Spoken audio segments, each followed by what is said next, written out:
안녕하세요. 지혜보감 채널입니다. 오늘도 여러분의 삶에 작은 지혜를 더해드리려 찾아왔습니다. 이 주제가 흥미롭게 느껴지신다면 구독과 좋아요 버튼을 눌러주세요. 여러분의 한 번의 클릭이 더 많은 분들에게 지혜를 전할 수 있는 기회를 만들어 주니까요. 오늘은 우리 모두가 일상에서 자주 마주치는 문제, 바로 갈등에 대해 이야기해 보려고 합니다. 직장에서, 가정에서, 친구 사이에서, 심지어 온라인 댓글창에서도 우리는 매일 크고 작은 갈등 상황을 맞이하게 됩니다. 그런데 과연 모든 갈등이 싸움으로 해결되어야 할까요? 오늘은 싸우지 않고도 원하는 것을 얻을 수 있는 지혜로운 방법에 대해 함께 생각해 보겠습니다. 딱 10분만 투자해 주세요. 이 시간이 끝나면 여러분의 인간관계가 한결 편안해질 것을 약속드립니다. 우선 가장 근본적인 질문부터 시작해 보겠습니다. 왜 우리는 자꾸 싸우게 될까요? 그 이유는 생각보다 단순합니다. 모든 사람은 본질적으로 이기적이기 때문입니다. 놀라운 사실이지만 이것이 인간의 본성입니다. 저도, 여러분도, 그리고 우리가 상대하는 모든 사람들도 자신의 관점에서 세상을 바라봅니다. 우리는 대부분 자신이 옳다고 있는 틀 안에서만 상황을 해석합니다. 그래서 다른 의견을 쉽게 받아들이지 못하고 결국 갈등이 발생하며 감정이 격해지는 것이죠. 만약 이 사실을 인정한다면 이제 우리는 다른 관점에서 생각해 볼 수 있습니다. 어떻게 하면 싸우지 않고도 원하는 결과를 얻을 수 있을까요? 가장 먼저 알아야 할 것은 싸움에서 이긴다는 것의 진정한 의미입니다. 진정한 승리란 상대방을 굴복시키는 것이 아닙니다. 내 감정도 지키고 관계도 유지하며 내가 원하는 방향으로 상황을 이끄는 것, 이것이 진정한 의미의 이기는 것입니다. 사실 대부분의 갈등 상황에서 우리가 진짜 원하는 것은 상대방을 이기는 것이 아니라 자신의 의견이나 필요가 존중받는 것입니다. 하지만 우리는 종종 이 두 가지를 혼동하곤 합니다. 말싸움에서 이겨서 상대방을 논리적으로 제압했다고 해서 기분이 좋아질까요? 실제로는 그렇지 않습니다. 오히려 관계가 틀어지고 나중에 후회만 남게 됩니다. 그렇다면 어떻게 해야 싸우지 않고 이길 수 있을까요? 여기 몇 가지 심리 전략을 소개해 드리겠습니다. 첫째, 상대의 틀을 먼저 인정해 주세요. 누군가와 의견 충돌이 있을 때 가장 먼저 상대방의 관점을 인정해주는 말을 건네보세요. 맞아요. 그렇게 생각하실 수 있죠. 이렇게 상대방의 생각을 인정해주는 순간 그들의 방어벽이 무너지기 시작합니다. 사람은 자신이 존중받는다고 느낄 때 비로소 다른 의견에 귀를 기울이게 됩니다. 둘째, 분위기를 부드럽게 만든 뒤 자신의 의견을 제시하세요.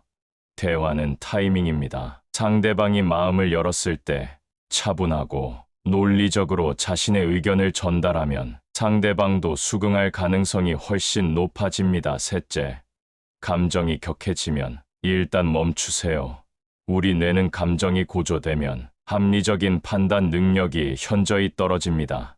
감정이 격해질 때는 잠시 대화를 중단하고 진정할 시간을 가지는 것이 현명합니다. 나중에 마음이 차분해졌을 때 다시 대화를 시도해 보세요. 넷째, 공감의 기술을 배우세요. 상대방의 말을 그대로 되돌려주는 방식으로 공감을 표현해 보세요. 당신이 그렇게 느꼈군요. 그런 상황이라면 저도 화가 났을 것 같아요. 이런 표현들은 상대방에게 자신이 이해받고 있다는 느낌을 줍니다. 다섯째, 승승 전략을 추구하세요. 모든 갈등 상황에서 양쪽 모두가 만족할 수 있는 해결책을 찾으려고 노력해 보세요. 이것이 불가능한 상황도 있지만 많은 경우 창의적인 접근을 통해 두 사람 모두 원하는 것을 얻을 수 있는 방법이 있습니다. 이러한 현대적인 갈등 해결 방법 외에도 우리는 고대의 지혜에서도 많은 것을 배울 수 있습니다.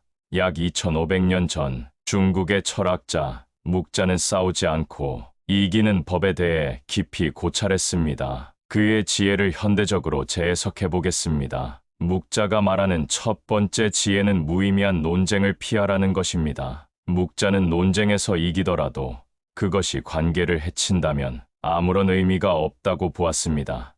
작은 논쟁에서 이기는 것보다 소중한 관계를 유지하는 것이 장기적으로 더 큰 이익을 가져다 준다는 것이죠. 두 번째 지혜는 겸손이 최고의 미덕이라는 것입니다. 작은 비평도 기꺼이 받아들이는 사람이 결국 크게 성장한다고 묵자는 말했습니다. 자신의 약점을 인정하고 그것을 개선하려는 사람은 끊임없이 발전할 수 있습니다. 묵자의 세 번째 지혜는 비워야 채울 수 있다는 것입니다. 자아가 너무 가득 찬 사람에게는 타인이 들어올 자리가 없습니다. 자신의 생각과 견해로 가득 찬 사람은 새로운 아이디어나 다른 관점을 받아들일 여유가 없죠. 마음을 비우고 열린 자세로 상대방의 이야기를 들을 때 우리는 더 많은 것을 배우고 성장할 수 있습니다. 네 번째 지혜는 자랑하지 말라는 것입니다. 묵자는 자랑이 소인의 질투를 부른다고 경고했습니다. 진정으로 강한 사람은 자신의 능력을 굳이 티내지 않습니다. 묵묵히 자신의 일을 해나가며 결과로 증명하는 것이 진정한 지혜입니다. 다섯 번째 지혜는 소인을 피하라는 것입니다. 옹졸한 사람은 평생 남을 괴롭히며 살아갑니다. 이러한 사람들과는 애초에 관계를 맺지 않는 것이 최선의 방법일 수 있습니다. 모든 사람과 좋은 관계를 유지하려고 노력하는 것보다 가치 있는 관계에 집중하는 것이 더 현명한 선택일 수 있습니다. 이제 묵자의 지혜와 현대적인 갈등 해결 방법을 결합하여 실제 상황에서 적용할 수 있는 구체적인 방법들을 살펴보겠습니다. 먼저, 직장에서의 갈등 상황을 생각해 봅시다. 동료가 회의 중에 여러분의 아이디어를 무시하거나 비판했다고 가정해 보겠습니다. 이때 즉각적으로 반발하기보다는 이렇게 대응해 보세요. 상대방의 의견도 경청한 후, 감사합니다. 당신의 의견도 충분히 이해가 됩니다. 제 아이디어에 대해 좀 더 설명할 기회를 주시겠어요? 이렇게 말하는 것입니다. 이런 접근 방식은 방어적인 태도를 취하지 않으면서도 자신의 생각을 표현할 기회를 만들어줍니다. 또한 대화를 개인적인 공격이 아닌 문제 해결에 초점을 맞추는 것이 중요합니다. 우리 모두 이 프로젝트가 성공하기를 원하잖아요. 제 아이디어가 어떻게 도움이 될 수 있을지 함께 고민해보면 어떨까요? 이런 식으로 대화의 방향을 전환해보세요. 가족 관계에서의 갈등도 비슷한 원칙을 적용할 수 있습니다. 배우자나 부모님과의 의견 차이가 있을 때 감정적으로 대응하기보다는 일단 그들의 관점을 이해하려고 노력해보세요. 당신의 걱정이 이해가 됩니다. 저도 생각해볼게요. 이렇게 상대방의 감정을 인정해주는 것만으로도 갈등의 강도를 크게 줄일 수 있습니다. 그리고 나서 차분히 자신의 의견을 설명하되 비난이나 비판의 언어는 피하는 것이 좋습니다. 또한 평소에 대화의 채널을 열어두는 것도 중요합니다. 정기적으로 서로의 생각과 감정을 나누는 시간을 가진다면 큰 갈등으로 발전하기 전에 작은 문제들을 해결할 수 있습니다. 온라인에서의 갈등도 현대 사회에서 흔히 볼 수 있는 상황입니다. 소셜미디어나 댓글창에서 누군가 여러분의 의견에 공격적으로 반응했다면 즉각적으로 맞대응하지 마세요. 온라인에서의 논쟁은 대부분 건설적인 결과로 이어지지 않습니다. 때로는 반응하지 않는 것이 가장 강력한 대응일 수 있습니다. 모든 논쟁이나 비판에 대응해야 할 필요는 없습니다. 특히 온라인에서는 더욱 그렇죠. 그러나 만약 응답해야 한다면 차분하고 사실에 근거한 방식으로 하되 개인적인 공격은 피하세요. 온라인에서의 대화는 기록으로 남는다는 점을 항상 기억하는 것이 중요합니다. 이러한 모든 상황에서 가장 중요한 것은 자기 자신을 잘 알고 자신의 감정을 조절할 수 있는 능력입니다. 어떤 상황에서든 자신의 감정에 압도되지 않고 침착하게 대응할 수 있다면 그것이야말로 진정한 승리의 시작입니다. 갈등 상황에서 우리는 종종 상대방을 바꾸려고 노력합니다. 하지만 사실 우리가 통제할 수 있는 것은 오직 우리 자신의 반응과 행동뿐입니다. 상대방의 행동을 바꾸려고 하기보다는 상황에 대한 우리의 대응 방식을 바꾸는데 집중하는 것이 훨씬 효과적입니다. 어떤 갈등 상황에서든 기억해야 할 중요한 원칙이 있습니다. 바로 어둠을 없애려면 싸우기보다 빛을 더 밝히는 것이 낫다는 것입니다. 다툼 대신 이해를, 분노 대신 지혜를 선택해 보세요.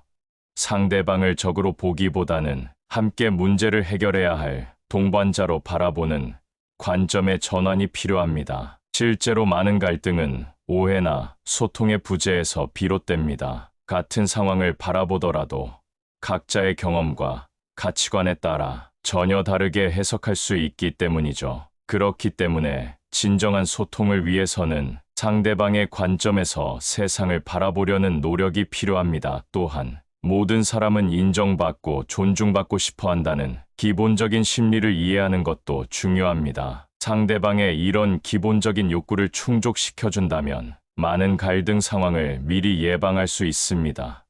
그렇다면 이러한 원칙들을 실생활에서 어떻게 훈련할 수 있을까요? 첫째, 매일 적어도 한 가지 상황에서 의식적으로 상대방의 관점에서 생각해보는 연습을 해보세요. 이것은 공감 능력을 키우는 좋은 방법입니다. 둘째, 감정적으로 반응하기 전에 잠시 멈추고 생각하는 습관을 들이세요. 심호흡을 하거나 10까지 세어보거나 잠시 자리를 피하는 등의 방법을 통해 즉각적인 감정적 반응을 자제할 수 있습니다. 셋째, 효과적인 의사소통 기술을 배우고 연습하세요. 나 메시지를 사용하는 것이 좋은 예입니다. 당신이 그렇게 했을 때 화가 났어요라고 말하는 대신 그 상황에서 저는 무시당한다고 느꼈어요라고 표현하는 것이죠. 넷째, 갈등 상황에서 자신의 반응 패턴을 관찰하고 기록해보세요. 어떤 상황에서 특히 감정적으로 반응하는지, 그리고 그때의 내면의 생각은 무엇인지 이해하는 것이 중요합니다. 다섯째, 정기적으로 명상이나 마음챙김, 연습을 통해 자기 인식과 감정, 조절 능력을 키우세요. 이러한 연습은 갈등 상황에서 더 침착하게 대응할 수 있도록 도와줍니다. 여섯째, 갈등 해결의 성공 사례를 기록하고 그것에서 배우세요. 어떤 접근 방식이 효과가 있었는지, 다음에는 무엇을 다르게 할 수 있는지 생각해보는 것이 도움이 됩니다. 이러한 연습을 통해 우리는 점점 더 갈등 상황을 지혜롭게 다룰 수 있게 됩니다. 물론 이것은 하루아침에 이루어지는 것이 아니라 지속적인 연습과 노력이 필요한 과정입니다. 그리고 한 가지 더 기억해야 할 것은 완벽함을 추구할 필요는 없다는 것입니다. 때로는 실수하고 감정적으로 반응할 수도 있습니다. 그럴 때는 자신에게 너무 가혹하게 대하지 말고 그것을 배움의 기회로 삼아 다음에는 더 잘 대응할 수 있도록 노력하는 것이 중요합니다.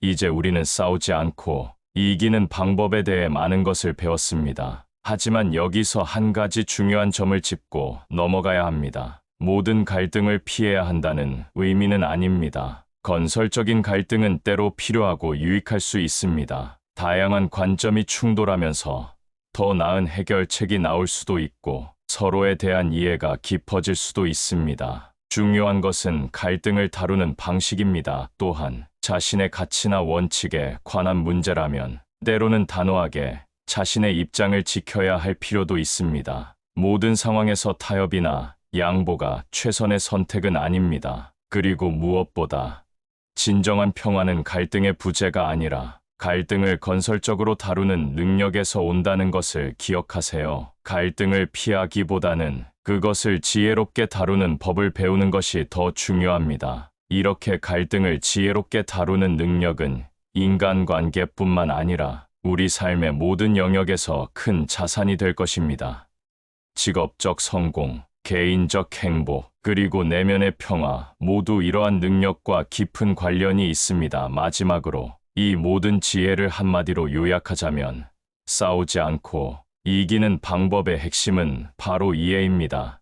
상대방을 이해하고 상황을 이해하고 그리고 무엇보다 자기 자신을 이해하는 것이죠. 지금 이 영상을 끝까지 보신 분이라면 분명 더 지혜로운 삶을 살아가고 싶다는 마음이 있으신 분일 것입니다. 여러분의 앞으로의 관계가 더 부드럽고 여러분이 원하는 것들이 자연스럽게 이루어지기를 진심으로 응원합니다.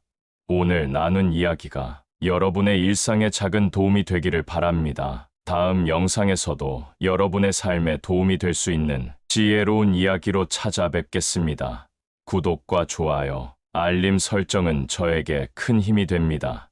시청해 주셔서 감사합니다. 지혜보감 채널이었습니다.